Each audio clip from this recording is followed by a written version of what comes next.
مەسعود محەممەد بەڵەمە هاوسەنگەکەی کورد. مەسعود محەممەد لە پەرتووکی نووسەر نووسین ئازادی دەڵێت خوێنەرانی من فرەجۆرن، هەیە نەیارە بەگشت نووسینێکم هەناسەی سوار دەبێت، هەیە بێ هیچ هۆیەک دەربارەی خۆمی بزانم، دەڵێ دڵڕەش و بوختانکاری لای دەسەڵاتە، هەیە هەمیشە هەراسانە چونکە لەو باسانە نادوێم کە ئەو پێی خۆشە، هەیە تەماشاچی پەسەندکار، هەیە تینووی نووسینەکانمە و چاوەنۆڕ. من لە خانەی خۆمدا فریشتە نیم، بەڵام لە هەموو ژیانم خۆم بەرز ڕاگرتووە.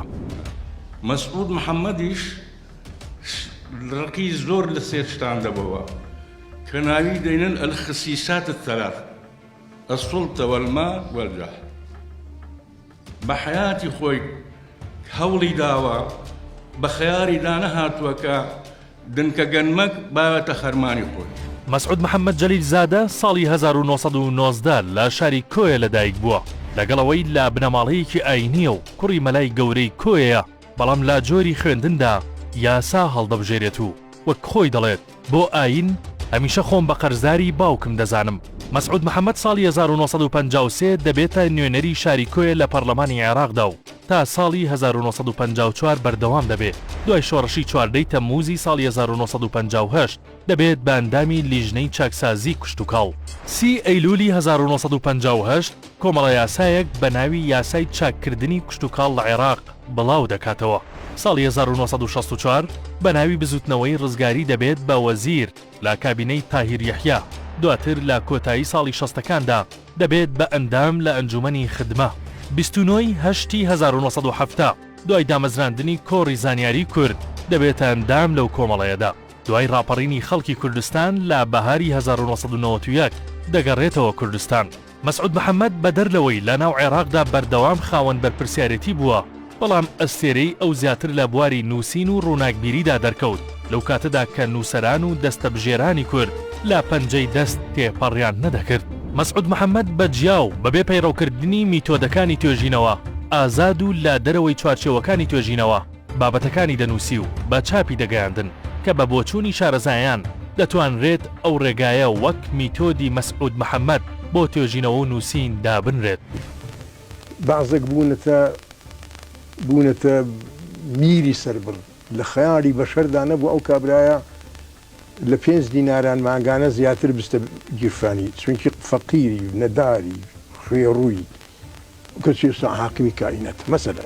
مەسعود محەممەد بەدەر لە ڕێبازی نووسین لە خوێندنەوەی بۆ دۆخی کۆمەڵایەتی و سیاسی و ئاینی و ڕۆشنبیری کوردیش بە هەمان شێوە بوو. بۆچوونەکانی لاقوڵایی تێگەیشتن لا نەریتی ئاینی و کۆمەڵایەتی کوردەوە سەرچاوەی دەگرت. ئەمە وای کرد هەمیشە ئەو بۆچوونانە جێگەی بایەخ و گرنگی پێدان بن، چونکە لە هەر نووسینێکی تر تەباتر بوون بەواقع.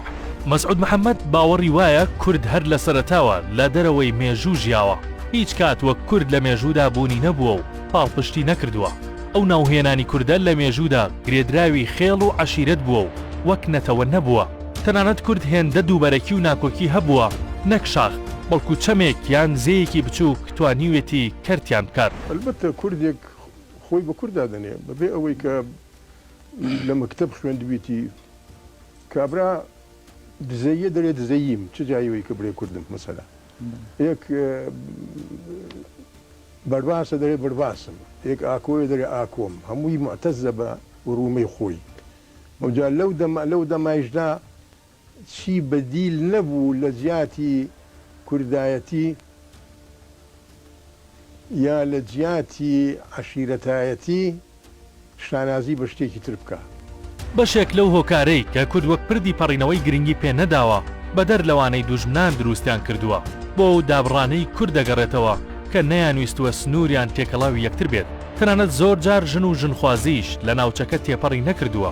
با پێچەوانەی زۆرێک لا ڕۆشنبیران مەسعود محەممەد دەڵێ ژیانی عەشایری ڕێگر بوو لەوەی کورد ببێت بەنەتەوە. تەنانەت دوای دروستبوونی هەرێمی کوردستانیش وتی سوودی نییە مرۆڤ بە زۆر خۆی دڵخۆش بکات. هەرێم ئێستاش دابەشبووی 3 ناوچەیە.